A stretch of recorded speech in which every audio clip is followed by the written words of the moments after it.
C. Joseph Vijay எனும் நான்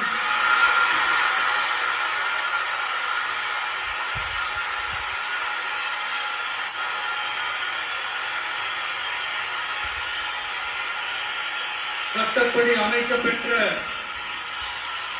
இந்திய அரசியல் அமைப்பின்பால் உண்மையான நம்பிக்கையும் மாறா பற்றும் கொண்டிருப்பேன் என்றும்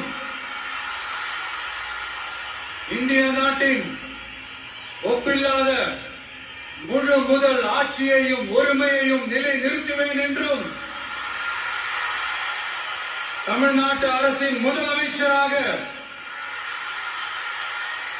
உண்மையாகவும் உளச்சான்றின்படியும் என் கடமைகளை நிறைவேற்றுவேன் என்றும்